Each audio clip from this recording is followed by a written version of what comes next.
ਪੰਜਾਬ ਦੀ situation ਨੂੰ ਜਿਹੜੀ ਇਸ ਵੇਲੇ ਡੈਮੋਗ੍ਰਾਫੀ ਦੀ ਤਬਦੀਲੀ ਸਿੱਖਾਂ ਨੂੰ ਮਾਈਨੋਰਿਟੀ 'ਚ ਕਰਨ ਦੀ ਸਾਜ਼ਿਸ਼ ਦੇ ਥੱਲੇ ਹੈ। ਇਸ ਕ੍ਰਾਈਮ ਦੇ ਰਾਮ ਰੌਲੇ 'ਚ ਅਸਲੀ ਜਿਹੜੀ ਸਾਜ਼ਿਸ਼ ਹੈ ਉਹਨੂੰ ਬਿਲਿਟਲ ਕੀਤਾ ਜਾ ਰਿਹਾ, ਉਹਨੂੰ ਛੋਟਾ ਕਰਕੇ ਦੱਸਿਆ ਜਾ ਰਿਹਾ ਹੈ। ਕਿਉਂਕਿ ਹੁਣ ਇੱਕ ਜਿਹੜਾ ਪੋਜ਼ਿਟਿਵ ਇਮੇਜ ਪੰਜਾਬ ਦਾ ਆਪਣੇ ਹੱਕਾਂ ਲਈ ਖਲੋਣ ਦਾ ਜਾਂ ਦੁਸ਼ਮਣ ਦੀਆਂ ਨੀਤੀਆਂ ਦਾ ਜਾਂ ਈਵਨ ਸਾਡੇ ਧਾਰਮਿਕ ਮਾਮਲਿਆਂ 'ਚ ਦਖਲਅੰਦਾਜ਼ੀ ਕਿ ਅਸੀਂ ਗੁਰੂ ਨਾਨਕ ਸਾਹਿਬ ਦਾ ਪ੍ਰਕਾਸ਼ ਪੁਰਬ ਵੀ ਨਨਕਾਣਾ ਸਾਹਿਬ ਜਾ ਕੇ ਨਹੀਂ ਮਨਾ ਸਕਦੇ, ਉਹਨੂੰ ਡਾਇਵਰਟ ਕਰਦੇ ਆ ਇੱਕਦਮ ਦੂਸਰੇ ਪਾਸੇ ਘੁਮਾ ਦਿੱਤਾ ਗਿਆ ਹੈ ਐਜ਼ ਇਫ ਜਿਹੜੇ ਸਿੱਖ ਨੇ ਜਾਂ ਪੰਜਾਬ ਦੇ ਪਿੰਡਾਂ ਦੇ ਸਿੱਖ ਨੇ ਉਹ ਟੋਟਲੀ ਇਨਟੋਲਰੈਂਟ ਨੇ, ਉਹ ਜਿਹੜੇ ਨੇ ਹਿੰਦੂਆਂ ਦੇ ਖਿਲਾਫ ਨੇ। ਜੇ ਇਹੀ ਟ੍ਰੈਂਡ ਜਿਸ ਅੰਦਾਜ਼ ਦੇ ਵਿੱਚ ਇਹਨੂੰ ਉੱਥੇ ਇਹਦਾ ਨੈਰੇਟਿਵ ਬਣਾਇਆ ਜਾ ਰਿਹਾ ਜਾਰੀ ਰਿਹਾ ਤੇ ਸਿੱਖਾਂ ਦੇ ਖਿਲਾਫ ਜਿਹੜੇ ਸਿੱਖ ਬਾਕੀ ਸੂਬਿਆਂ 'ਚ ਰਹਿੰਦੇ ਨੇ, ਖਾਸ ਤੌਰ ਤੇ ਯੂਪੀ ਬਿਹਾਰ ਜਿੱਥੋਂ ਦੇ ਬਹੁਤੇ ਪ੍ਰਵਾਸੀ ਨੇ, ਉੱਥੇ ਬੈਕਲੈਸ਼ ਹੋਏਗਾ। ਇੱਕ ਪਾਸੇ ਸਾਡੀ ਇਮੇਜ ਅਸੈਸੀਨੇਸ਼ਨ ਹੈ, ਦੂਸਰੇ ਪਾਸੇ ਉਹ ਗਰਾਊਂਡ ਤਿਆਰ ਕੀਤੀ ਜਾ ਰਹੀ ਹੈ ਵੀ ਅਸੀਂ ਇਨਟੋਲਰੈਂਟ ਹੈ। 1991 ਤੋਂ 2011 ਤੱਕ 20 ਸਾਲ ਦੇ ਵਿੱਚ ਲਗਭਗ 6% ਪਾਪੂਲੇਸ਼ਨ ਸਿੱਖਾਂ ਦੀ ਜਿਹੜੀ ਉਹ ਪੰਜਾਬ 'ਚ ਘਟਾ ਦਿੱਤੀ ਗਈ।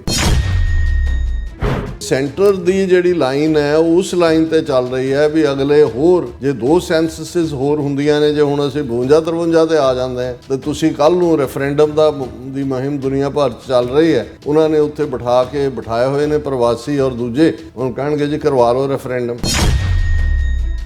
66 ਤੋਂ ਲੈ ਕੇ ਹੁਣ ਤੱਕ ਪੰਜਾਬ ਦੀ ਹਕੂਮਤ, ਅਕਾਲੀਆਂ ਦੀ, ਕਾਂਗਰਸ ਦੀ, ਇਹ ਦੂਜੇ ਹੁਣ ਜੋ ਇਹ ਰੌਲਾ ਫਲੇਅਰ ਅਪ ਸਾਰਾ ਇਸ਼ੂ ਹੋਇਆ, ਕਿਉਂ ਨਹੀਂ ਇਹ ਹੁਣ ਤੱਕ ਮਤਾ ਕੀਤਾ ਗਿਆ ਕਿ ਪੰਜਾਬ ਅਸੈਂਬਲੀ ਘੱਟੋ ਘੱਟ ਹਿਮਾਚਲ ਦੀ ਤਰਜ਼ ਤੇ, ਰਾਜਸਥਾਨ ਦੀ ਤਰਜ਼ ਤੇ ਇਹ ਕਾਨੂੰਨ ਤਾਂ ਪਾਸ ਕਰ ਸਕਦੀ ਸੀ ਕਿ ਵੀ ਕੋਈ ਨੌਨ ਪੰਜਾਬੀ ਪੰਜਾਬ ਦੀ ਜ਼ਮੀਨ ਨਹੀਂ ਲੈ ਸਕਦਾ।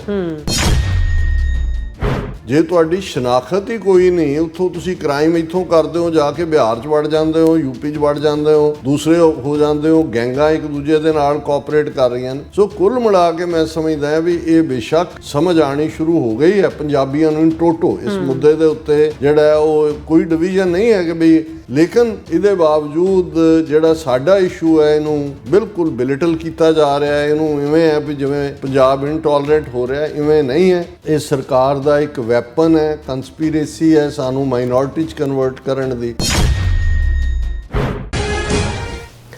ਵਾਹਿਗੁਰੂ ਜੀ ਕਾ ਖਾਲਸਾ, ਵਾਹਿਗੁਰੂ ਜੀ ਕੀ ਫਤਿਹ। ਅਸਲਾਮ ਵਾਲੇਕਮ, ਆਦਾਬ ਅਰਜ਼। ਮੈਂ ਤੁਹਾਡੀ ਹੋਸਟ ਨੀਲਮ ਕੌਰ ਤੇ ਮੈਂ TV 84 ਦੇ ਸਾਰੇ ਦਰਸ਼ਕਾਂ ਤੇ ਸਰੋਤਿਆਂ ਨੂੰ ਜੀ ਆਇਆਂ ਕਹਿੰਦੀ ਹਾਂ ਪ੍ਰੋਗਰਾਮ ਸੱਚੋ ਸੱਚ ਵਿੱਚ, ਜਿਹੜੇ ਇਸ ਪ੍ਰੋਗਰਾਮ ਨਾਲ ਦੇਸ਼ਾਂ ਵਿਦੇਸ਼ਾਂ ਤੋਂ ਜੁੜ ਚੁੱਕੇ ਨੇ।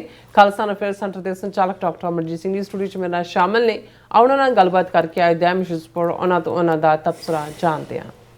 ਜੀ ਡਾਕਟਰ ਸਾਹਿਬ, ਵਾਹਿਗੁਰੂ ਜੀ ਕਾ ਖਾਲਸਾ, ਵਾਹਿਗੁਰੂ ਜੀ ਕੀ ਫਤਿਹ। ਹਾਂ ਜੀ ਨੀਲਮ ਕੌਰ ਜੀ, ਤੁਹਾਨੂੰ ਵੀ ਤੇ ਦੁਨੀਆ ਭਰ 'ਚ ਬੈਠੇ ਸਾਡੇ ਬਹੁਤ ਹੀ ਪਿਆਰੇ, ਸੋਹਣੇ, ਸਿਆਣੇ, ਸੁਨੱਖੇ TV 84 ਦੇ ਵਿਊਅਰਸ ਨੂੰ ਵੀ ਵਾਹਿਗੁਰੂ ਜੀ ਕਾ ਖਾਲਸਾ, ਵਾਹਿਗੁਰੂ ਜੀ ਕੀ ਫਤਿਹ। ਸਾਡੇ ਬਹੁਤ ਹੀ ਪਿਆਰੇ ਮੁਸਲਮਾਨ ਭੈਣਾਂ ਭਰਾਵਾਂ ਨੂੰ ਅਸਲਾਮ ਅਲੈਕਮ। ਗੰਗਾ ਜਮਨੀ ਤਹਿਜ਼ੀਬ ਦੇ ਹਿੰਦੂ ਤਵੀਆਂ ਨੂੰ ਨਮੋ ਨਮੇ ਤੇ ਬਾਕੀ ਸਭ ਵੀਰਾਂ ਭੈਣਾਂ ਨੂੰ ਆਦਾਬ। ਜੀ ਡਾਕਟਰ ਸਾਹਿਬ, ਜੀ ਆਇਆਂ ਨੂੰ ਪ੍ਰੋਗਰਾਮ ਸੱਚੋ ਸੱਚ ਵਿੱਚ। ਬਹੁਤ ਧੰਨਵਾਦ ਜੀ ਡਾਕਟਰ ਸਾਹਿਬ। ਅੱਜ 16 ਸਤੰਬਰ 2025 2 ਅੱਸੂ ਨਾਨਕਸ਼ਾਹੀ ਸੰਮਤ 557 ਦਾ ਦਿਨ ਹੈ ਤੇ ਡਾਕਟਰ ਸਾਹਿਬ ਪ੍ਰੋਗਰਾਮ ਸ਼ੁਰੂ ਕਰਨ ਤੋਂ ਪਹਿਲਾਂ ਅਸੀਂ ਦਰਸ਼ਕਾਂ ਤੇ ਸਰੋਤਿਆਂ ਨੂੰ ਹਮੇਸ਼ਾ ਤਰ੍ਹਾਂ ਦੱਸਿਓ ਵਿਊਅਰਸ, ਜੇ ਤੁਸੀਂ ਹੱਕ, ਸੱਚ, ਇਨਸਾਫ ਤੇ ਪੈਰਾ ਦਿੰਦਾ ਇੱਕੋ ਇੱਕ ਚੈਨਲ TV 84 ਨੂੰ ਦੇਖਣਾ ਚਾਹੁੰਦੇ ਹੋ ਤਾਂ ਤੁਸੀਂ ਦੇਖ ਸਕਦੇ ਹੋ ਸਪੈਕਟਰਮ ਕੇਬਲ, ਆਰਸਨ ਕੇਬਲ, ਬਲਫਨ ਕੈਨੇਡਾ, roku, ਜਾਦੂ ਬਾਕਸ, ਸ਼ਾਵਾ, ਫੇਸਬੁੱਕ TV 84 ਦੀ ਐਪ ਰਾਹੀਂ online streaming and IP box ਤੇ ਤੁਸੀਂ TV 84 ਨੂੰ ਦੇਖ ਸਕਦੇ ਹੋ। ਵਿਊਅਰਸ, ਜੇ ਤੁਸੀਂ TV 84 ਨਾਲ ਜਾਂ ਪ੍ਰੋਗਰਾਮ ਸੱਚੋ ਸੱਚ ਨਾਲ ਫੇਸਬੁੱਕ ਰਾਹੀਂ ਜੁੜੇ ਤਾਂ ਵੱਧ ਲਾਈਕ ਕਰੋ ਤੇ ਸ਼ੇਅਰ ਕਰੋ ਅਤੇ ਨਾਲ ਹੀ YouTube ਤੇ ਸਬਸਕ੍ਰਾਈਬ ਵੀ ਕਰੋ।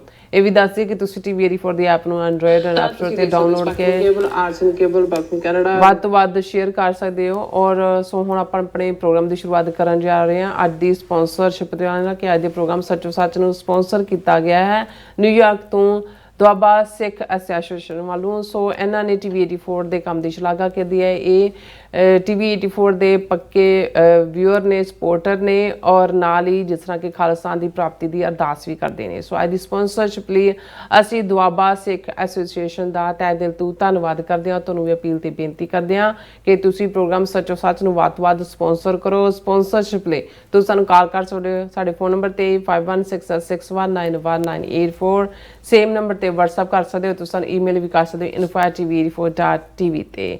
ਸੋ ਵਿਊਅਰਸ, ਪਹਿਲੇ ਸੈਗਮੈਂਟ ਵਿੱਚ ਆਪਾਂ ਗੱਲਬਾਤ ਕਰਨ ਜਾ ਰਹੇ ਹਾਂ ਪੰਜਾਬ ਦੇ ਹਵਾਲੇ ਨਾਲ ਕਿ ਪੰਜਾਬ ਦੇ ਪਿੰਡਾਂ ਵਿੱਚ ਅੱਜ ਕੱਲ੍ਹ ਪ੍ਰਵਾਸੀਆਂ ਨੂੰ ਲੈ ਕੇ ਬਹੁਤ ਤਿੱਖੀ ਗੁੱਸੇ ਦੀ ਲਹਿਰ ਹੈ। ਸੋ ਪੰਚਾਇਤਾਂ ਵੱਲੋਂ ਧੜਾਧੜ ਜਿਹੜੇ ਨੇ ਮਤੇ ਨੇ ਉਹ ਪਾਏ ਜਾ ਰਹੇ ਨੇ ਕਿ ਇਹਨਾਂ ਨੂੰ ਪੰਜਾਬ ਤੋਂ ਬਾਹਰ ਕੱਢਿਆ ਜਾਵੇ। ਇਸ ਪ੍ਰਕਾਰ ਦਾ ਮੁੱਖ ਕਾਰਨ ਕੁਝ ਪ੍ਰਵਾਸੀਆਂ ਨੂੰ ਕੀਤੇ ਜਾ ਰਹੇ ਘਿਨੌਣੇ ਅਪਰਾਧ ਹਨ। ਸੋ ਇਹ ਮੈਚ ਪ੍ਰਵਾਸੀਆਂ ਨੂੰ ਰਹਿਣ ਦੇਣ ਜਾਂ ਨਾ ਰਹਿਣ ਦੇਣ ਦਾ ਜਿਹੜਾ ਮੁੱਦਾ ਨਹੀਂ ਹੈ, ਬਲਕਿ ਸਿੱਖਾਂ ਨੂੰ ਪੰਜਾਬ ਵਿੱਚ ਘੱਟ ਗਿਣਤੀ ਵਿੱਚ ਕਰਨ ਦੀ ਸਾਜ਼ਿਸ਼ ਦਾ ਪ੍ਰਤੀਕਰਮ ਹੈ। ਸੋ ਇਸ ਬਾਰੇ ਆਪਾਂ ਗੱਲਬਾਤ ਕਰਨ ਜਾ ਰਹੇ ਹਾਂ। ਸੋ ਅਸੀਂ ਚਾਹਾਂਗੇ ਕਿ ਤੁਸੀਂ ਇਸੇ ਤਰ੍ਹਾਂ ਬਣੇ ਰਹਿਣਾ। ਦੇਖਣ ਸੁਣਨ ਲਈ ਤੁਹਾਡਾ ਸਭ ਦਾ ਬਹੁਤ ਬਹੁਤ ਧੰਨਵਾਦ ਜੀ। ਡਾਕਟਰ ਸਾਹਿਬ, ਕੀ ਵਿਚਾਰਾਂ ਨੇ? ਸਭ ਤੋਂ ਪਹਿਲਾਂ ਤਾਂ ਅੱਜ ਦੇ ਪ੍ਰੋਗਰਾਮ ਨੂੰ ਸਪਾਂਸਰ ਕਰਨ ਲਈ ਅਸੀਂ ਦੁਆਬਾ ਸਿੱਖ ਐਸੋਸੀਏਸ਼ਨ ਉਹਨਾਂ ਦਾ ਸ਼ੁਕਰੀਆ ਅਦਾ ਕਰਦੇ ਹਾਂ। ਦੁਆਬਾ ਸਿੱਖ ਐਸੋਸੀਏਸ਼ਨ 'ਚ ਸਾਡੇ ਵੀਰ ਬਲਜਿੰਦਰ ਸਿੰਘ, ਭਾਈ ਹਰਮੇਲ ਸਿੰਘ ਔਰ ਉਹਨਾਂ ਦੀ ਪੂਰੀ ਟੀਮ ਹੈ, ਜਿਹੜੇ ਇਸ ਗੱਲ ਨੂੰ ਯਕੀਨੀ ਬਣਾਉਂਦੇ ਨੇ ਕਿ ਸਾਲ ਦੇ ਵਿੱਚ ਘੱਟੋ ਘੱਟ 3 ਸਮਾਗਮ ਜਿਹੜੇ ਖਾਲਿਸਤਾਨ ਦੇ ਸ਼ਹੀਦਾਂ ਦੀ ਯਾਦ ਨੂੰ ਐਕਸਕਲੂਸਿਵਲੀ ਸਮਰਪਿਤ ਹੁੰਦੇ ਨੇ। ਮੁੱਖ ਤੌਰ 'ਤੇ ਗੁਰਦੁਆਰਾ ਰਿਚਮੰਡ ਹਿੱਲ ਕਲਚਰਲ ਸੁਸਾਇਟੀ ਵਿਖੇ ਉਹ ਪ੍ਰੋਗਰਾਮ ਕਰਵਾਏ ਜਾਂਦੇ ਨੇ। ਔਰ ਜਿਵੇਂ ਅਸੀਂ ਦੱਸਿਆ ਸੀ ਕਿ ਬੀਤੇ ਐਤਵਾਰ ਯਾਨੀ ਕਿ 14 ਤਰੀਕ ਨੂੰ ਸ਼ਹੀਦ ਭਾਈ ਦਿਲਾਵਰ ਸਿੰਘ, ਸ਼ਹੀਦ ਭਾਈ ਜਸਵੰਤ ਸਿੰਘ ਖਾਲੜਾ ਉਹਨਾਂ ਦੀ ਯਾਦ ਨੂੰ ਸਮਰਪਿਤ ਜਿਹੜਾ ਸਮਾਗਮ ਭਾਵੇਂ ਸਾਰੀਆਂ ਜਥੇਬੰਦੀਆਂ ਨੂੰ ਨਾਲ ਲੈ ਕੇ ਚੱਲਦੇ ਨੇ, ਪਰ ਪ੍ਰਮੁੱਖ ਤੌਰ ਦੇ ਉੱਤੇ ਜਿਹੜਾ ਫਾਈਨੈਂਸ਼ੀਅਲ ਪਾਰਟ ਹੈ, ਕਿਉਂਕਿ ਇਹ ਇੱਕ ਵੱਡਾ ਪ੍ਰੋਜੈਕਟ ਹੁੰਦਾ ਹੈ ਜਿਸ ਦੇ ਵਿੱਚ ਅਖੰਡ ਪਾਠ ਸਾਹਿਬ ਔਰ ਲੰਗਰ ਦੀ ਸੇਵਾ, ਰਾਗੀਆਂ, ਢਾਡੀਆਂ, ਦੂਸਰਿਆਂ ਦੀ ਔਰ TV 84 ਤੇ ਵੀ ਲਗਾਤਾਰ ਉਹਨਾਂ ਦੀ ਐਡ ਇਸ ਸਮਾਗਮ ਦੀ ਚੱਲਦੀ ਰਹੀ ਔਰ ਸਾਡੇ ਨਾਲ ਉਹਨਾਂ ਦਾ ਬਹੁਤ ਜ਼ਿਆਦਾ ਜਿਹੜਾ ਲਗਾਵ ਹੈ ਪੰਥਕ ਦਾਇਰਾਕਾਰ 'ਚ ਹੁੰਦੇ ਆ। ਉਹ ਇਸ ਗੱਲ ਨੂੰ ਯਕੀਨੀ ਬਣਾਉਂਦੇ ਨੇ ਕਿ ਪ੍ਰੋਗਰਾਮ ਉਦੋਂ ਰੱਖਣ ਜਦੋਂ ਸਾਡੀ ਅਵੇਲੇਬਿਲਟੀ ਹੋਏ ਔਰ ਉਹਨਾਂ ਦਾ ਗਿਲਾ ਵੀ ਸੀ ਕਿ ਪਿਛਲੇ ਕੁਝ ਪ੍ਰੋਗਰਾਮਾਂ 'ਚ ਅਸੀਂ ਸ਼ਮੂਲੀਅਤ ਨਹੀਂ ਕੀਤੀ। ਮੈਂ ਉਹਨਾਂ ਦੇ ਉਸ ਭਾਵ ਨੂੰ ਵੀ ਸਮਝਦਾ ਔਰ ਇਸ ਦੇ ਉੱਤੇ ਹਮੇਸ਼ਾ ਇਹ ਹੁੰਦਾ ਉਹਨਾਂ ਨੂੰ ਮੈਂ ਇਹੀ ਕਿਹਾ ਕਿ ਭਾਈ ਕਈ ਵਾਰ ਇਹ ਹੁੰਦਾ ਵੀ ਉਹੀ ਤਰੀਕਾਂ ਕਈਆਂ ਨੇ ਕੁਝ ਮਹੀਨੇ ਪਹਿਲਾਂ ਜਿਹੜੀਆਂ ਨੇ ਉਹ ਬੇਨਤੀ ਕੀਤੀ ਹੁੰਦੀ ਹੈ ਵੀ ਜੁਆਇਨ ਕਰੀਏ। ਕੋਈ ਇਹ ਤਾਂ ਹੈ ਨਹੀਂ ਕਿ ਸਾਡਾ ਜਿਹੜਾ ਹੈ ਉਹ ਆਰਾਮ ਨਾਲ ਕੋਈ ਬੈਠਦਾ ਕੰਮ ਹੁੰਦਾ, ਲੇਕਿਨ ਅਸੀਂ ਹਮੇਸ਼ਾ ਹੀ ਸਾਡੇ ਇਕੱਲੇ ਸਪੋਰਟਰ ਲਫ਼ਜ਼ ਵੀ ਛੋਟਾ ਪੈ ਜਾਂਦਾ ਹੈ। ਇਹਨਾਂ ਦੀ ਜਿਹੜੀ ਹੈ ਉਹ ਹਿੱਕ ਤਾਣ ਕੇ ਖਲੋਣਾ ਖਾਲਿਸਤਾਨ ਦੇ ਕੌਜ਼ ਲਈ ਪਿਛਲੇ 4 ਦਹਾਕਿਆਂ ਤੋਂ ਤੁਰੇ ਹੋਏ ਨੇ। ਭਾਈ ਬਲਜਿੰਦਰ ਸਿੰਘ ਉਹਨਾਂ ਨੇ ਪੰਜਾਬ ਦੇ ਵਿੱਚ ਵੀ ਸੰਘਰਸ਼ ਸੇਵਾ ਕੀਤੀ, ਇੱਥੇ ਵੀ ਲਗਭਗ 4 ਸਾਲ ਤੋਂ ਜ਼ਿਆਦਾ ਜੇਲ੍ਹ ਕੱਟੀ ਹੈ। ਇਸੇ ਤਰ੍ਹਾਂ ਭਾਈ ਹਰਮੇਲ ਸਿੰਘ ਜਿਹੜੇ ਜਰਮਨ 'ਚੋਂ 70s ਦੇ ਵਿੱਚ ਆਏ, ਇੱਥੇ ਆਉਂਦਿਆਂ ਜਿਵੇਂ ਮੈਂ ਕੱਲ੍ਹ ਵੀ ਜ਼ਿਕਰ ਕੀਤਾ ਸੀ ਕਿ ਜਦੋਂ 84 ਦੇ ਵਿੱਚ 15 ਅਗਸਤ ਦੀ ਪੈਰੇਡ ਦੇ ਫਲੋਟ ਉਲਟਾਏ ਗਏ ਔਰ ਇਹ ਡਿਸਾਈਡ ਹੋਇਆ ਕਿ ਉਹਨਾਂ ਨੇ ਅਸੀਂ ਹਿੰਦੂ ਤਵੀਆਂ ਨੂੰ ਜਿਹੜਾ ਇੰਡੀਅਨ ਸਟੇਟ ਵਾਲੇ ਨੇ ਇਹਨਾਂ ਨੂੰ ਚੈਲੰਜ ਕਰਨਾ ਹੈ, ਪੈਰਲਲ ਸਿੱਖ ਡੇ ਪੈਰੇਡ ਰੱਖੀ ਗਈ।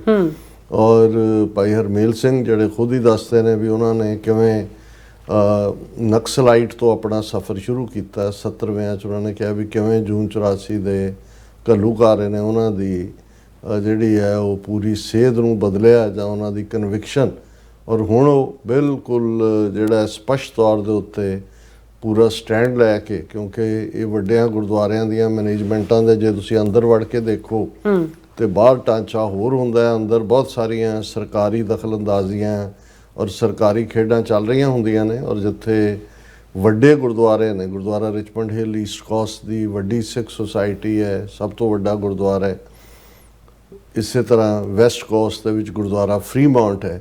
ਸੋ ਮੈਨੂੰ ਤਾਂ ਇਹੀ 35 ਸਾਲਾਂ ਤੋਂ ਇਹੀ ਦੇਖਦਿਆਂ ਹੋ ਗਿਆ ਕਿ ਵੀ ਲੈ ਦੇ ਕੇ ਬਹੁਤ ਜ਼ੋਰ ਲਾ ਕੇ ਵੀ ਜਿਹੜੀ ਤੁਸੀਂ ਬਣਾਉਂਦੇ ਹੋ ਕਮੇਟੀ, ਉਹਦੇ ਜੇ ਤੁਹਾਡੇ ਨੁਮਾਇੰਦੇ ਹੁੰਦੇ ਵੀ ਨੇ, ਪਰ ਵਿਚਕਾਰ ਇਸ ਕਿਸਮ ਦੀ ਇੰਟਰਫੇਰੈਂਸ ਹੁੰਦੀ ਹੈ ਕਿ ਵੀ ਉਹ ਖਾਲਿਸਤਾਨ ਦੇ ਕੌਜ਼ ਨੂੰ ਮਿਨੀਮਾਈਜ਼ ਕਰਨਾ ਚਾਹੁੰਦੇ ਨੇ ਜਾਂ ਇਗਨੋਰ ਕਰਨਾ ਚਾਹੁੰਦੇ ਨੇ। ਔਰ ਉਸ ਕਿਸਮ ਦੇ ਹੀ ਔਰ ਮੀਡੀਆ ਦੇ ਹਵਾਲੇ ਨਾਲ ਵੀ ਉਹ ਉਸ ਕਿਸਮ ਦੇ TV ਚੈਨਲਾਂ ਨੂੰ ਲਿਆ ਕੇ ਗੁਰਦੁਆਰਿਆਂ 'ਚ ਪ੍ਰਮੋਟ ਕਰਦੇ ਨੇ, ਪੈਸੇ ਵੀ ਦਿੰਦੇ ਨੇ ਜਿਹੜੇ ਉਹਨਾਂ ਨੂੰ ਸੂਟ ਕਰਦੇ ਨੇ, ਕਿਉਂਕਿ ਉਹ ਖਾਲਿਸਤਾਨ ਦੇ ਮੁੱਦੇ ਨੂੰ ਬਿਲਕੁਲ। ਔਰ ਜੇ ਅਸੀਂ ਦੇਖਣਾ ਹੋਏ ਕਿ ਭਾਈ ਜਦੋਂ ਪੈਰੇਡ ਹੁੰਦੀ ਹੈ ਉਹਦੀ ਕਵਰੇਜ ਵੇਲੇ ਕਿਵੇਂ ਜਦੋਂ ਖਾਲਿਸਤਾਨ ਦਾ ਫਲੋਟ ਆਉਂਦਾ ਹੈ ਜਾਂ ਨਾਅਰੇ ਵੱਜਦੇ ਨੇ ਉਹਨੂੰ ਕਿਵੇਂ ਇਗਨੋਰ ਕੀਤਾ ਜਾਂਦਾ। ਸੋ ਭਾਈ ਹਰਮੇਲ ਸਿੰਘ, ਭਾਈ ਬਲਜਿੰਦਰ ਸਿੰਘ ਇਹ ਇੱਕ ਪਿਲਰ ਵਾਂਗ ਨੇ ਗੁਰਦੁਆਰਾ ਰਿਚਮੰਡ ਹਿੱਲ ਦੇ ਸੈਟਅਪ ਦੇ ਵਿੱਚ, ਜਿੱਥੇ ਕਿ ਖਾਲਿਸਤਾਨ ਦੀ ਗੱਲ ਨੂੰ ਇਹਨਾਂ ਨੇ ਜਿਹੜਾ ਹੈ ਉਹ ਅਲਾਈਵ ਰੱਖਿਆ ਹੋਇਆ ਹੈ। ਬਿਲਕੁਲ। ਔਰ ਅਸੀਂ ਇਸ ਉਹਨਾਂ ਦੀ ਮਦਦ ਦੇ ਲਈ ਜਿਹੜੀ ਉਹ TV 84 ਦੀ ਕਰਦੇ ਨੇ ਫਾਈਨੈਂਸ਼ੀਅਲ, ਹਮੇਸ਼ਾ ਹੀ ਸ਼ੁਕਰਗੁਜ਼ਾਰ ਹੈ। ਬਿਲਕੁਲ। ਪ੍ਰਵਾਸੀ, ਹੁਣ ਜ਼ਾਹਰ ਹੈ ਲਫ਼ਜ਼ ਜਦੋਂ ਅਸੀਂ ਦੇਸ਼ ਪਰਦੇਸ ਕਹਿੰਦੇ ਹਾਂ, ਪੰਜਾਬੀ ਦਾ ਲਫ਼ਜ਼ ਦੇਸ਼ ਹੈ, ਇਸ ਲਈ ਦੇਸ਼ ਤੋਂ ਦੇਸੀ ਹੈ। ਔਰ ਜਦੋਂ ਤੁਸੀਂ ਉਹਨੂੰ ਛੱਡ ਜਾਂਦੇ ਹੋ ਇਲਾਕੇ ਨੂੰ ਤੇ ਉਹਨੂੰ ਤੁਸੀਂ ਪਰਦੇਸ ਕਹਿੰਦੇ ਹੋ। ਇਹਦੇ 'ਚ ਵੀ ਕੋਈ ਸ਼ੱਕ ਨਹੀਂ ਕਿ ਇਹ ਜਿਹੜਾ ਪ੍ਰਵਾਸ ਹੈ, ਜਿਸ ਦੇ ਲਈ ਲਫ਼ਜ਼ ਹਿਜਰਤ ਜਿਹੜਾ ਹੈ ਵੀ ਇਸਤੇਮਾਲ ਹੁੰਦਾ ਹੈ, ਮਾਈਗ੍ਰੇਸ਼ਨ ਵੀ ਹੁੰਦਾ ਹੈ। ਔਰ ਜੇ ਇਸ ਦੇ ਲਈ ਪਹਿਲੇ ਦੌਰ ਦੇ ਵਿੱਚ ਜੇ ਹਿਊਮਨ ਹਿਸਟਰੀ 'ਚ ਦੇਖੀਏ 7-8 ਹਜ਼ਾਰ ਸਾਲ ਦੀ, ਸੇ ਜਿਹੜੇ ਬਹੁਤ ਸਾਰੇ ਕਬੀਲੇ ਜਾਂ ਰੇਸਿਸ ਦੇ ਲੋਕ ਇੱਕ ਤੋਂ ਦੂਜੀ ਥਾਂ, ਇੱਕ ਕੌਂਟੀਨੈਂਟ ਤੋਂ ਦੂਜੇ ਥਾਂ ਵੀ ਜਾਂਦੇ ਸੀ। ਮੋਸਟਲੀ ਕੁਦਰਤ ਵੱਡਾ ਕਾਰਨ ਹੁੰਦੀ ਸੀ ਕਿ ਮੀਂਹ ਨਹੀਂ ਪਏ, ਔੜ ਹੈ, ਪੱਠੇ ਨਹੀਂ ਨੇ, ਕੋਈ ਹਰਿਆਵਲ ਖਤਮ ਹੋ ਗਈ, ਖਾਣ ਨੂੰ ਕੁਛ ਨਹੀਂ ਹੈ, ਤੇ ਉਸ ਨੂੰ ਇੱਕ ਥਾਂ ਤੋਂ ਦੂਸਰੀ ਥਾਂ ਜਾਣ ਦੀ ਲਾਈਨ। ਔਰ ਉਸ ਨੂੰ ਹੀ ਈਵਨ ਅੰਗਰੇਜ਼ੀ ਦੇ ਵਿੱਚ ਜਿਹੜਾ ਇੱਕ ਲਫ਼ਜ਼ ਹੈ to go for the green pasture, ਇਹੀ ਹੈ ਕਿ ਤੁਸੀਂ ਹਰੀ ਚਰਾਂਦ ਵੱਲ ਜਾਂਦੇ ਹੋ।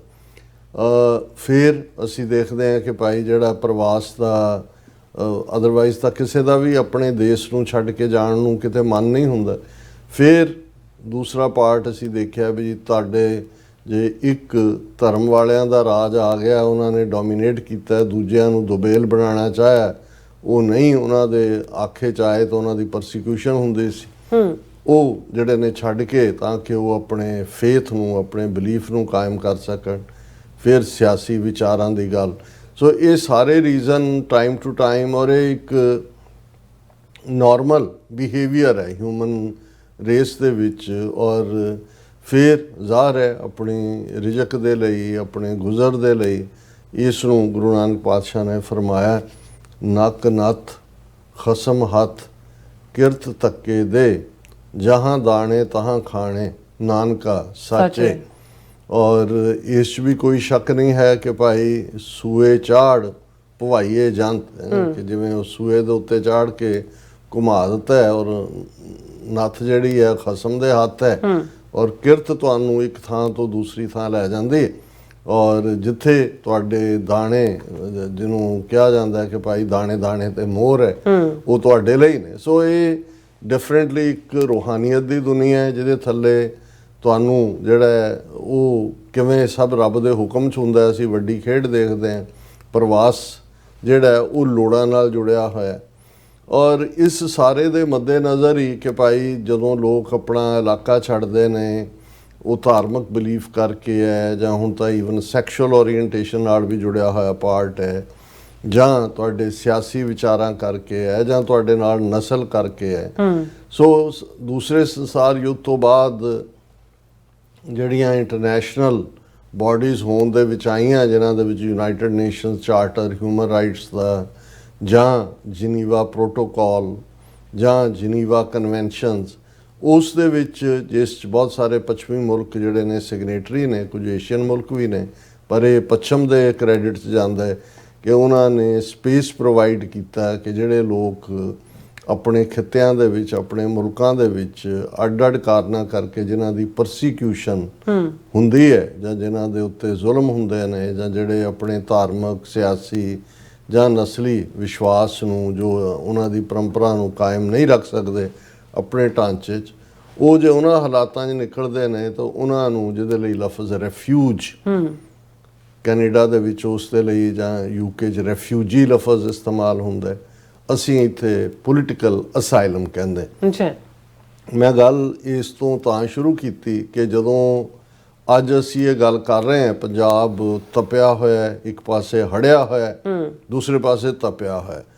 ਹੁਣ ਜ਼ਾਹਰ ਹੈ ਵੀ ਹੜ੍ਹ ਕਿਨੇ ਲਿਆਂਦੇ, ਹੁਣ ਇਸ ਬਾਰੇ ਕੋਈ ਦੋ ਰਾਵਾਂ ਨਹੀਂ ਨੇ ਕਿ ਵੀ ਇਹ ਜਿਹੜੇ ਨੇ ਮੈਨ ਮੇਡ ਫਲੱਡਸ ਨੇ। ਮੈਨ ਵੀ ਕੋਈ ਟੋਕੀਓ ਜਾਂ ਕੋਈ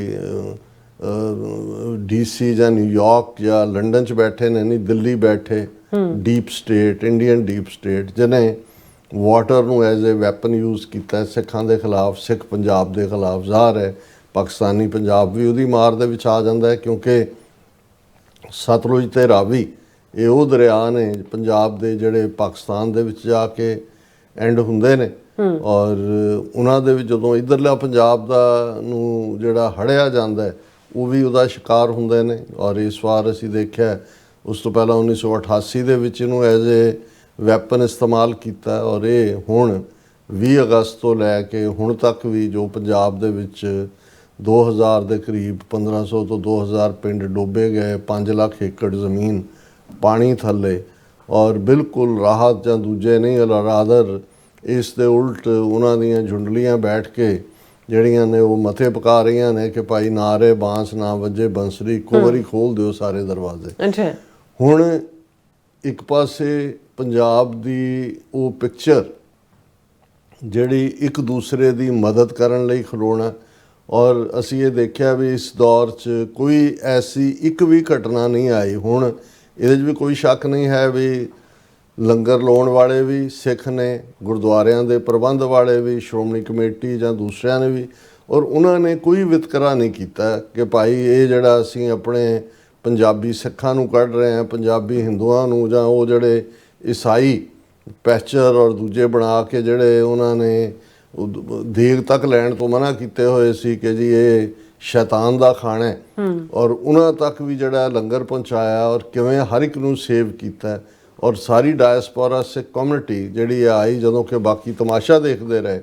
ਇਹਦੇ 'ਚ ਕੋਈ ਸ਼ੱਕ ਨਹੀਂ ਹੈ ਕਿ ਇਹ ਇੱਕ ਜਿੱਥੇ ਭਾਰਤੀ ਸਟੇਟ ਦਾ ਘਿਨਾਉਣਾ ਚਿਹਰਾ, ਉਹਨਾਂ ਦੀ ਘਿਨਾਉਣੀ ਸਾਜ਼ਿਸ਼ ਇਹ ਜਿਹੜੀ ਹੈ ਉਹ ਐਕਸਪੋਜ਼ ਹੋਈ, ਉੱਥੇ ਸਿੱਖ ਕੌਮ ਦਾ ਸਰਬੱਤ ਦੇ ਭਲੇ ਦਾ ਮੈਸੇਜ ਵੀ, ਉਹਨਾਂ ਦੀ ਦਲੇਰੀ, ਉਹਨਾਂ ਦਾ ਹੌਸਲਾ, ਉਹੀ ਪੰਜਾਬ ਜਿਸ ਦੀ ਜਵਾਨੀ ਨੂੰ ਨਸ਼ਈ ਔਰ ਦੂਸਰਾ ਦੱਸ ਕੇ ਉੜਦਾ ਪੰਜਾਬ ਬਣਾਇਆ ਗਿਆ ਸੀ। ਕਿਸਾਨ ਮੂਵਮੈਂਟ ਚੱਲੀ, ਉਹਨੇ ਵੀ ਦੱਸਿਆ ਕਿ ਪੰਜਾਬ ਦੇ ਵਿੱਚ ਜਿਹੜਾ ਜ਼ੋਰ ਹੈ, ਜਦੋਂ ਪ੍ਰੋਫੈਸਰ ਪੂਰਨ ਸਿੰਘ, ਗੁਰੂ ਕਲਗੀਧਰ ਪਾਤਸ਼ਾਹ, ਨੀਲੇ ਦੇ ਸ਼ਾਹ ਸਵਾਰ ਪੰਜਾਬ ਦੀ ਧਰਤੀ ਦੇ ਉੱਤੇ ਜਿਹੜਾ ਉਹ ਜ਼ੋਰ ਦੀ ਗੱਲ ਕਰਦੇ ਨੇ ਕਿ ਭਾਈ ਇਹ ਤਾਕਤ, ਇਹ ਜ਼ੋਰ, ਇਹ ਚੈਲੰਜ, ਤੇ ਉਹ ਉਸ ਪੀਰੀਅਡ 'ਚ ਵੀ ਦਿਖਾਇਆ ਜਦੋਂ ਕਿ ਆਪਣੇ ਹੱਕਾਂ ਦੇ ਲਈ ਜਿਹੜਾ ਪੰਜਾਬ ਔਰ ਸਿੱਖ ਕੌਮ ਇਕੱਠੀ ਹੋਈ, ਔਰ ਭਾਰਤੀ ਸਟੇਟ ਨੂੰ 3 ਖੇਤੀ ਕਾਨੂੰਨ ਵਾਪਸ ਲੈਣ 'ਤੇ ਮਜਬੂਰ ਹੋਣਾ ਪਿਆ।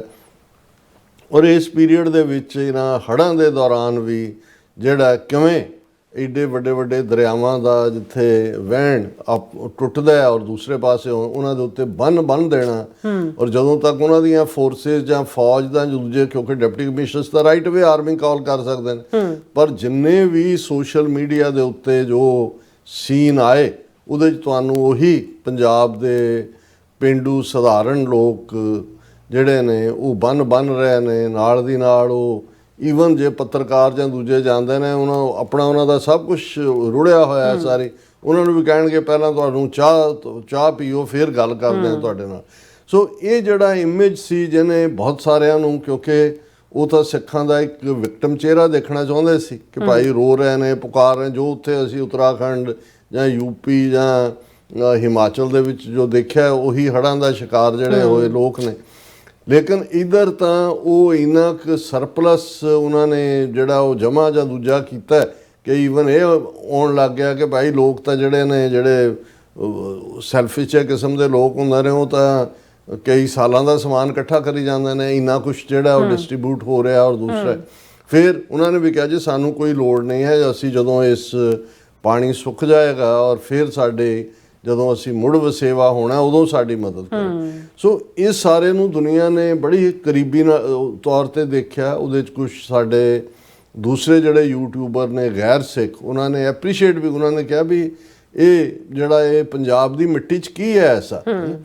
ਹੁਣ ਜਦੋਂ ਅਸੀਂ ਇੱਕ ਪਾਸਾ ਇਹ ਦੇਖਦੇ ਹਾਂ, ਲੇਕਿਨ ਇਸ ਗੱਲ 'ਚ ਧਿਆਨ ਰਹੇ ਜੀ ਆਪਣੇ ਗੁਣ ਗਾਉਂਦੇ ਹਾਂ ਜਾਂ ਅਸੀਂ ਇਹ ਤੇ ਅਸੀਂ ਉਹ, ਇਹ ਸਾਨੂੰ ਭੁੱਲਣਾ ਨਹੀਂ ਚਾਹੀਦਾ ਕਿ ਇਹ ਜਿਹੜਾ ਵਾਟਰ ਨੂੰ ਐਜ਼ ਏ ਵੈਪਨ ਜਿਹੜਾ ਇਸਤੇਮਾਲ ਕੀਤਾ, ਇਹ ਦੂਸਰੀ ਵਾਰ ਵੱਡੇ ਪੈਮਾਨੇ 'ਤੇ, ਹਾਲਾਂ 2 ਸਾਲ ਪਹਿਲਾਂ ਵੀ ਜਦੋਂ ਹੜ੍ਹ ਲਿਆਂਦੇ ਗਏ ਇਹੀ ਸੀ ਕਿ ਵੀ ਇਹਨਾਂ ਨੇ, ਲੇਕਿਨ ਇਸ ਵਾਰ ਤਾਂ ਬਿਲਕੁਲ ਜਿਹੜਾ ਇਹਨਾਂ ਦਾ ਅਖੌਤੀ ਆਪਰੇਸ਼ਨ ਸੰਦੂਰ ਹੈ ਉਸ ਦਾ ਪਾਰਟ 2 ਹੈ, ਕਿਉਂਕਿ ਜਿਹਦੇ 'ਚ ਉਹਨਾਂ ਨੇ ਭਾਖੜਾ ਬਿਆਸ ਮੈਨੇਜਮੈਂਟ ਬੋਰਡ ਦਾ ਜਿਹੜਾ ਉੱਤੇ ਵਾੜੀ ਕਿ ਕੌਣ ਹੈ, ਉਹ ਖੁਦ ਕਹਿੰਦਾ ਕਿ ਜੀ ਜੇ ਪੰਜਾਬ ਨੇ ਪਹਿਲਾਂ ਮੰਨ ਲਿਆ ਹੁੰਦਾ ਹਰਿਆਣੇ ਨੂੰ ਪਾਣੀ ਦੇਣਾ ਤੇ ਫਿਰ ਅਸੀਂ ਜਿਹੜਾ ਉਹਨੂੰ ਪਹਿਲਾਂ ਛੱਡ ਦਿੰਦੇ ਤੇ ਇਵੇਂ ਨਾ। ਜ਼ਾਹਰ ਹੈ ਇਹੀ ਗੱਲ ਉਹ ਬੁੱਚੜ ਬੇਅੰਤੇ ਦੇ ਪੋਤੇ ਨੇ ਕਹੀ ਸੀ ਕਿ ਜੀ ਜੇ ਹਰਿਆਣੇ ਨੂੰ ਪਾਣੀ ਦਿੱਤਾ ਹੁੰਦਾ ਤੇ ਇਹ ਹੜ੍ਹ ਨਾ ਹੁੰਦਾ। ਸੋ ਮਤਲਬ ਇਹ ਹੈ ਵੀ ਇੱਕ ਪਾਸੇ ਪਾਕਿਸਤਾਨ ਦੇ ਨਾਲ ਖਲੋਣਾ, ਜਦੋਂ ਕਿ ਇਹਨਾਂ ਨੇ ਜਿਹੜੀ ਖੁਦ ਹੀ ਫਾਲਸ ਫਲੈਗ ਆਪਰੇਸ਼ਨ 20 ਅਪ੍ਰੈਲ ਨੂੰ ਕੀਤਾ, ਫਿਰ 7 ਮਈ ਨੂੰ ਪਾਕਿਸਤਾਨ ਦੇ ਨਾਲ ਡਰੋਨ ਔਰ ਮਿਸਲ ਜੰਗ ਵਿੱਢੀ, ਜਿਸ 'ਚ ਜੁੱਤੀਆਂ ਖਾਧੀਆਂ ਇਹਨਾਂ ਨੇ। ਔਰ ਕਿਉਂਕਿ ਸਿੱਖ ਕੌਮ ਇੱਕ ਮਜ਼ਬੂਤੀ ਦੇ ਨਾਲ ਇਸ ਲਈ ਵੀ ਅਸੀਂ ਜੰਗ ਨਹੀਂ ਚਾਹੁੰਦੇ, ਤੇ ਇਹਦੇ 'ਚ ਇਹ ਜਦੋਂ ਇਹ ਖੁਦ ਕਹਿੰਦੇ ਨੇ ਜੀ ਇਹ ਕੰਟੀਨਿਊਟੀ ਆਪਰੇਸ਼ਨ ਸੰਦੂਰ ਦੀ। ਸੋ ਇਹਨੂੰ ਮੈਂ ਹਮੇਸ਼ਾ ਪਾਰਟ 2 ਕਰਕੇ ਐਡਰੈਸ ਕੀਤਾ ਇਹਨਾਂ ਸਾਰੇ ਦਿਨਾਂ 'ਚ।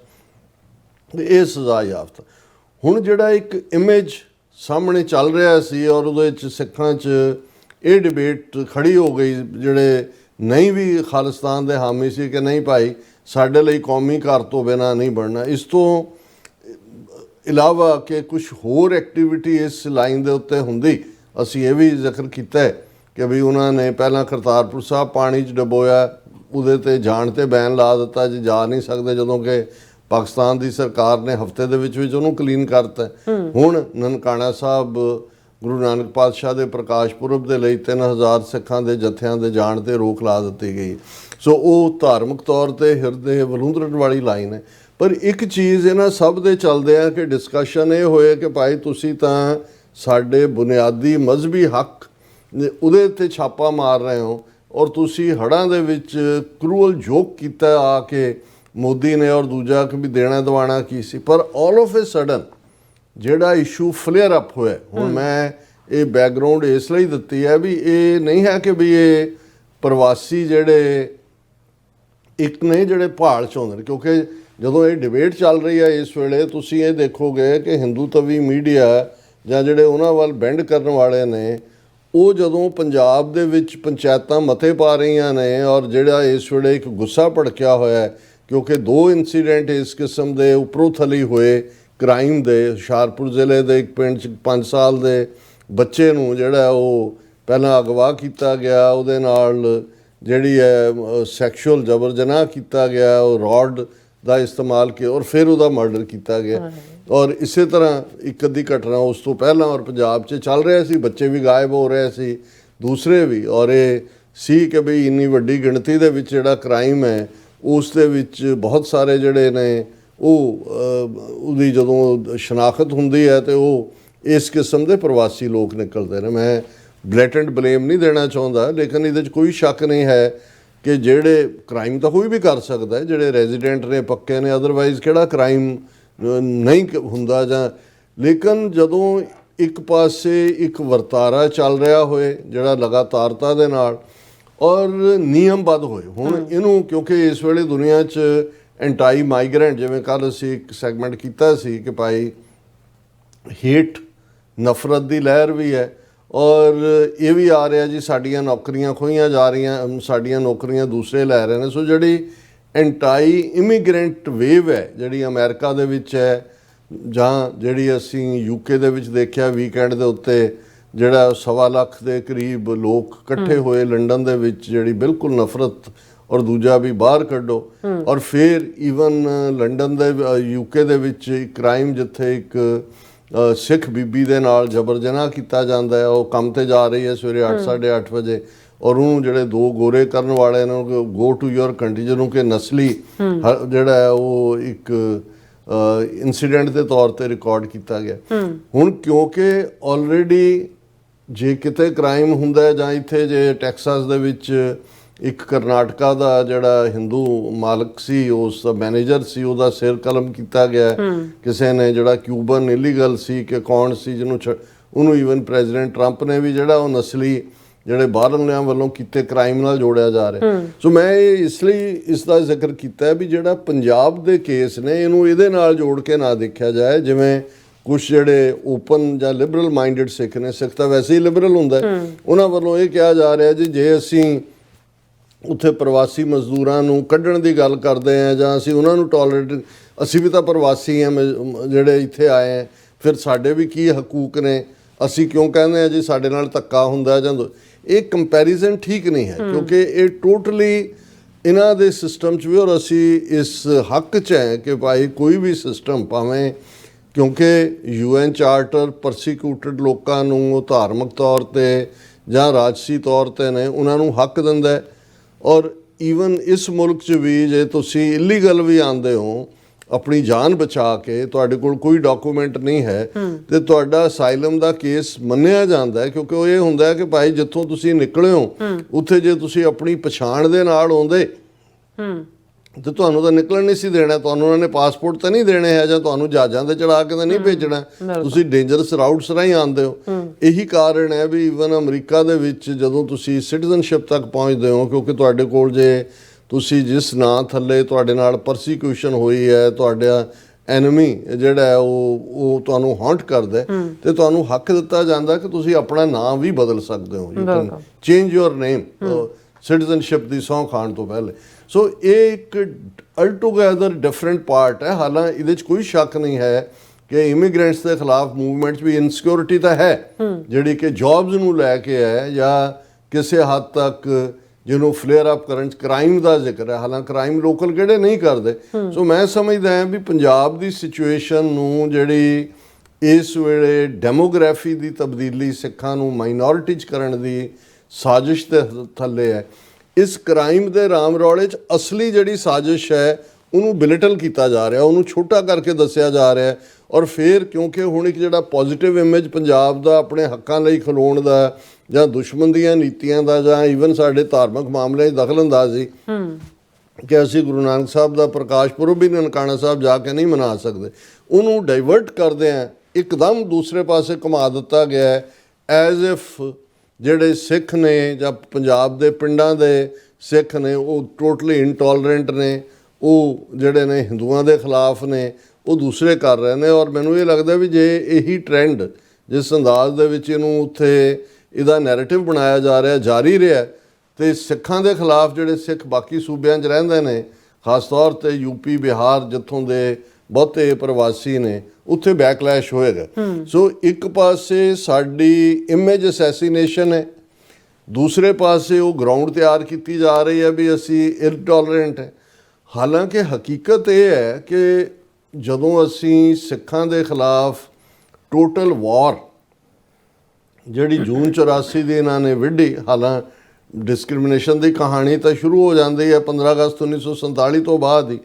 ਸੋ ਇੱਕ ਹਿੱਸਾ, ਕਿਉਂਕਿ ਪੰਜਾਬੀ ਸੂਬਾ ਮੂਵਮੈਂਟ ਦੀ ਜੇ ਅਸੀਂ ਗੱਲ ਕਰੀਏ ਤਾਂ ਲੰਬਾ ਵਕਤ ਲੱਗੇਗਾ ਕਿ ਬਈ ਜੇ ਅਲਟੀਮੇਟਲੀ ਪੰਜਾਬੀ ਜ਼ਬਾਨ ਨੂੰ ਮਾਨਤਾ ਦੇ ਕੇ ਪੰਜਾਬੀ ਬੇਸਡ ਸੂਬਾ 1 ਨਵੰਬਰ 1966 ਨੂੰ ਬਣਾਇਆ ਗਿਆ, ਉਦੋਂ ਵੀ ਯਕੀਨੀ ਬਣਾਇਆ ਗਿਆ ਕਿ ਭਾਈ ਤੁਸੀਂ ਪਾਣੀ, ਪੰਜਾਬੀ ਬੋਲਦੇ ਇਲਾਕੇ ਵੀ ਬਾਹਰ ਕੱਢ ਦਿੱਤੇ ਨੇ, ਪਾਣੀ ਵੀ ਖੋਹ ਲਿਆ, ਰਾਜਧਾਨੀ ਵੀ ਖੋਹ ਲਈ ਹੈ ਔਰ ਤੁਹਾਨੂੰ ਉਹਨਾਂ ਨੇ ਲੂਲਾ ਲੰਗੜਾ ਬਣਾ ਕੇ ਸੁੱਟਿਆ ਤਾਂ ਕਿ ਤੁਸੀਂ ਸਰਵਾਈਵ ਹੀ ਨਾ ਕਰ ਸਕੋ।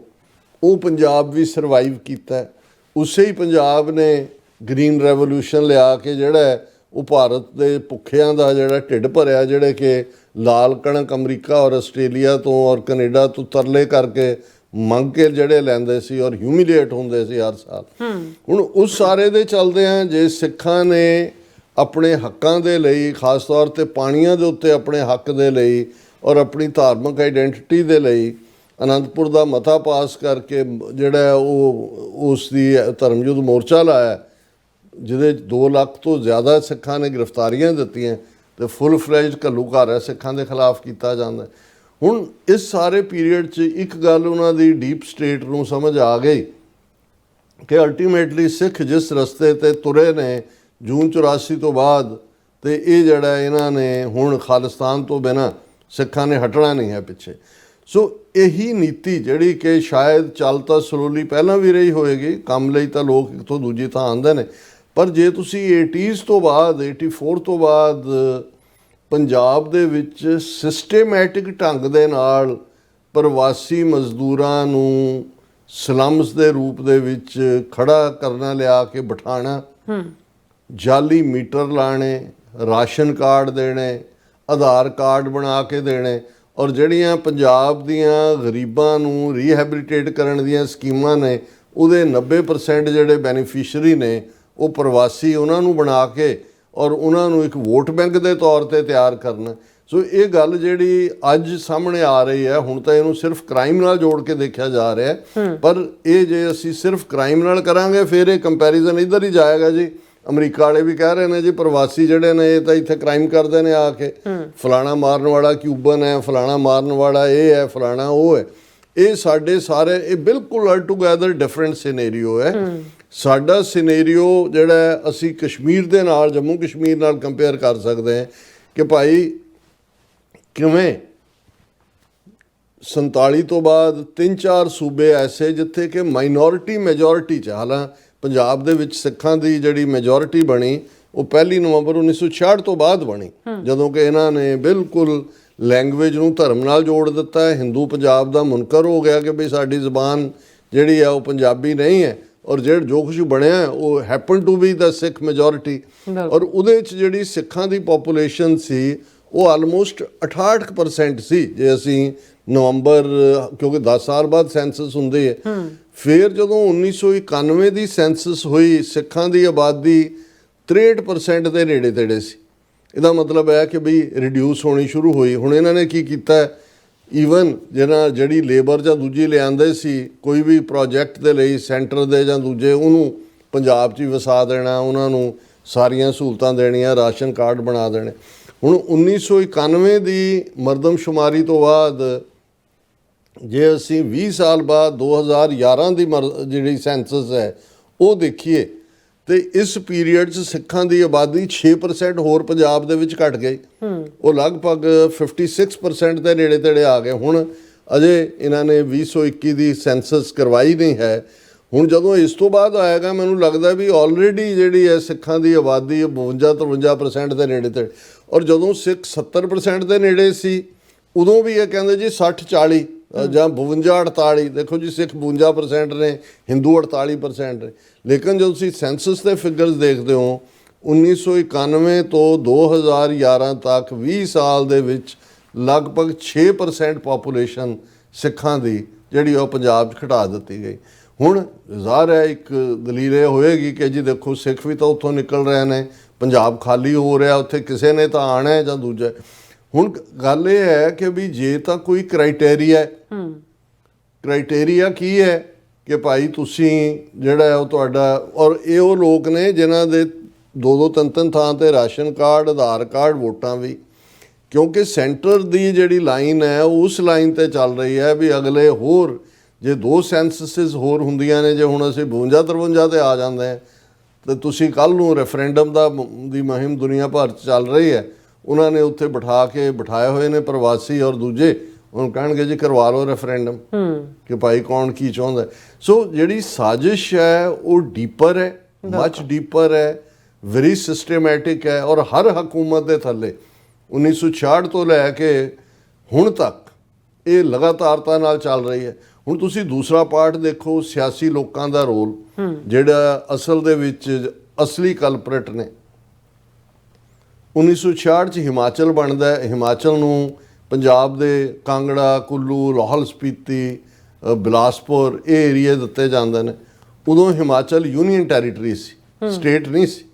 YS ਪਰਮਾਰ, ਯਸ਼ਵੰਤ ਸਿੰਘ ਪਰਮਾਰ ਜਿਹੜਾ ਉਹ ਜਿਹੜਾ ਚੀਫ ਮਿਨਿਸਟਰ ਸੀ ਹਿਮਾਚਲ ਦਾ, ਵਿਦਨ ਜਿਹੜਾ, ਔਰ ਉਹ ਓਲਡ ਹਿਮਾਚਲ ਸੀ, ਉਹਦੇ 'ਚ ਪੰਜਾਬ ਵੱਲ ਦੇ ਜਿਹੜੇ ਇਲਾਕੇ ਉਹਨੂੰ ਮਿਲਦੇ ਨੇ, ਜਿਹੜਾ ਹਿਮਾਚਲ ਇਲਾਕੇ 'ਚ ਵੱਡਾ ਹੋ ਜਾਂਦਾ ਪੰਜਾਬ ਤੋਂ।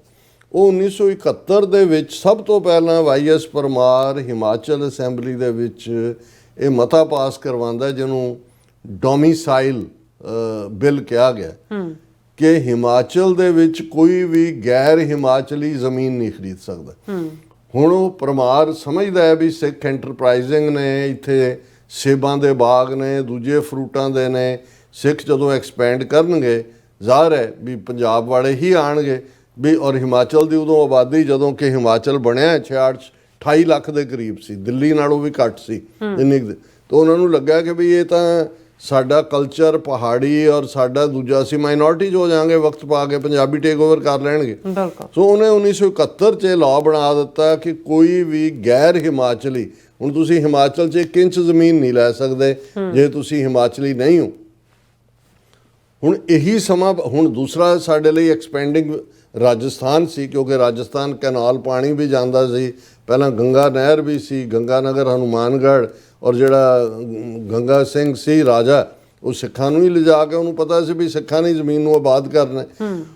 ਉੱਥੇ ਪਹਿਲੀ ਸਟੇਜ ਤੇ ਜਦੋਂ ਆਬਾਦ ਕੀਤਾ ਰਾਜਸਥਾਨ, ਉਹਦੀ ਸਟੇਟ ਸੀ ਬੀਕਾਨੇਰ ਔਰ ਗੰਗਾ ਨਗਰ, ਇਹ ਰਿਆਸਤਾਂ ਸਨ।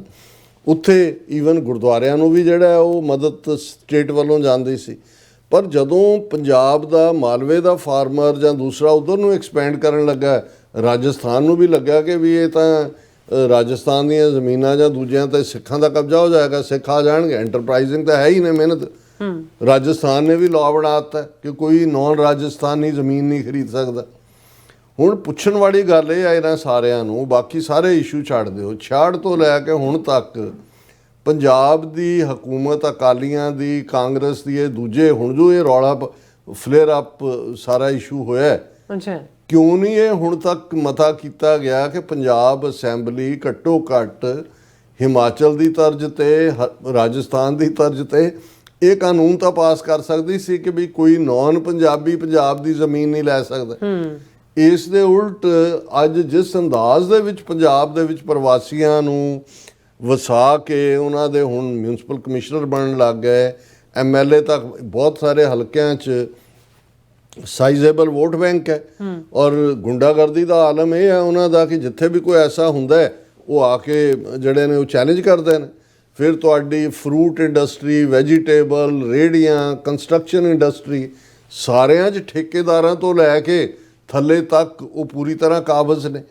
ਹੁਣ ਗੱਲ ਇਕੱਲੀ ਇਹ ਨਹੀਂ ਹੈ ਕਿ ਵੀ ਪੰਜਾਬ ਦਾ ਕਿਸਾਨ ਜਾਂ ਜ਼ਿਮੀਂਦਾਰ ਜਾਂ ਉਹਨਾਂ ਦੇ ਬੱਚੇ ਧੀਆਂ ਬਾਹਰ ਨਿਕਲ ਆਏ, ਜਾਂ ਪੰਜਾਬ ਦੇ ਵਿੱਚ ਇੱਕ ਵੱਡੀ ਪੋਪੂਲੇਸ਼ਨ ਸਾਡੀ ਦਲਿਤ ਭਾਈਚਾਰੇ ਦੀ ਹੈ, ਬੈਕਵਰਡ ਕਲਾਸਿਸ ਜਿਨ੍ਹਾਂ ਦੇ ਲਈ ਲਫ਼ਜ਼ ਵੀ ਹੈ ਉਹ ਵੀ ਨੇ।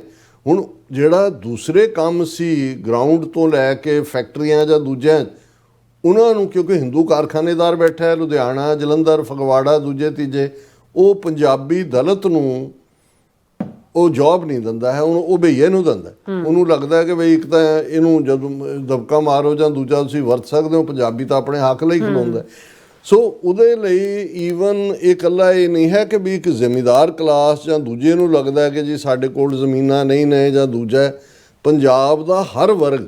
ਇਹੀ ਕਾਰਨ ਹੈ ਕਿ ਇਹ ਜਿਹੜਾ ਫਲੇਅਰ ਅਪ ਹੈ ਇਸ ਦੇ ਵਿੱਚ ਤੁਸੀਂ ਕਿਤੇ ਫੁੱਟ ਨਹੀਂ ਹੈ ਪੰਜਾਬ 'ਚ। ਪੰਚਾਇਤਾਂ 'ਚੋਂ ਭਾਵੇਂ ਕੋਈ ਹੈ, ਸਾਰੇ ਮਤਿਆਂ ਦੇ ਮਤੇ। ਔਰ ਜੇ ਤੁਸੀਂ ਇਹ ਖਬਰ ਜਿਹੜੀ ਅੱਜ ਦੀ ਪ੍ਰੋਮੀਨੈਂਟਲੀ ਟ੍ਰਿਬਿਊਨ 'ਚ ਹੈ ਕਿ migrants face backlash after child's murder in Hoshiarpur village, take out march. ਹੁਣ ਪੰਜਾਬ 'ਚ ਜਲੂਸ ਨਿਕਲ ਰਹੇ ਨੇ, ਕੱਢੋ ਇਹਨਾਂ ਬਈਆਂ ਨੂੰ ਇੱਥੋਂ ਜਾਂ ਦੂਜੇ, ਜਿਹੜੀ ਬਹੁਤੀ ਠੀਕ ਲਾਈਨ ਨਹੀਂ ਹੈ, ਕਿਉਂਕਿ ਇਹ ਸਰਕਾਰ ਦੇ ਹੱਥ ਦੇ ਵਿੱਚ ਇਹ ਟੂਲ ਦਿੰਦੀ ਹੈ ਕਿ ਉਹ ਸਾਡਾ ਇਮੇਜ ਕਿਸੇ ਹੋਰ ਤਰੀਕੇ ਨਾਲ, ਕਿਉਂਕਿ ਇਹ ਸਾਜ਼ਿਸ਼, ਔਰ ਉਹਦੇ 'ਚ ਹੁਸ਼ਿਆਰਪੁਰ ਜ਼ਿਲ੍ਹੇ ਦੀਆਂ ਦਰਜਨਾਂ ਪੰਚਾਇਤਾਂ ਨੇ ਜਿਨ੍ਹਾਂ ਨੇ ਕਿਹਾ ਕਿ ਭਾਈ ਇਹਨਾਂ ਦੇ ਚੈੱਕ ਕਰੋ, ਕਿਉਂਕਿ ਕ੍ਰਾਈਮ ਕਰ ਰਹੇ ਨੇ, ਆਧਾਰ ਕਾਰਡ ਦੂਜੇ ਤੀਜੇ। ਉਹਨਾਂ ਨੇ ਕਿਹਾ ਜੀ ਇਹਨਾਂ ਨੂੰ ਅਸੀਂ ਜ਼ਮੀਨਾਂ ਨਹੀਂ ਲੈਣ ਦਿਆਂਗੇ, ਦੂਜੇ ਨਹੀਂ।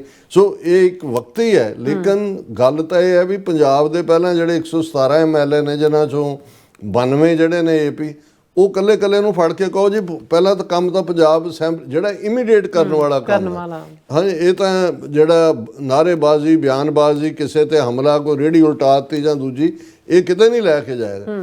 ਪਹਿਲਾ ਪਾਰਟ ਤਾਂ ਇਹ ਕਰੋ ਕਿ ਭਾਈ ਕੱਲਾ ਇਹੀ ਨਹੀਂ ਕਿ ਇਹ ਮਤਾ ਕਰੋ ਪੰਜਾਬ ਅਸੈਂਬਲੀ 'ਚ ਵੀ ਕੋਈ ਨਾਨ ਪੰਜਾਬੀ ਜ਼ਮੀਨ ਨਹੀਂ ਲੈ ਸਕਦਾ। ਅਤੇ ਜਿਹੜੇ ਨੇ ਉਹਨਾਂ ਦੇ ਜੇ ਹੁਣ ਵੋਟਾਂ ਉਹਨਾਂ ਨੇ ਬਣਾਇਆ, ਜੇ ਅਸੀਂ ਬਿਹਾਰ 'ਚ ਕੀਤਾ 60 ਲੱਖ ਜਾਲੀ ਵੋਟਰ, ਦੂਜੇ ਆ ਜਿਹੜੇ 2-2, 3-3 ਰਾਸ਼ਨ ਕਾਰਡ, 3-3 ਜਿਹੜੇ ਆਧਾਰ ਕਾਰਡ ਬਣਾ ਕੇ ਇੱਧਰ ਵੀ ਵੋਟ ਉੱਧਰ ਵੀ, ਔਰ ਇਹਨਾਂ ਸਾਰਿਆਂ ਦੇ ਕ੍ਰਿਮੀਨਲ ਰੈਕਡ। ਹੁਣ ਇੱਥੇ ਵੀ ਜਿਹੜਾ ਮੁਹਿੰਮ ਹੈ ਬੇਸਿਕਲੀ ਉਹ ਤਾਂ ਇਹੀ ਹੈ ਵੀ ਜਿਹਨੇ ਕ੍ਰਾਈਮ ਕੀਤਾ ਉਹਨੂੰ ਕੱਢੋ।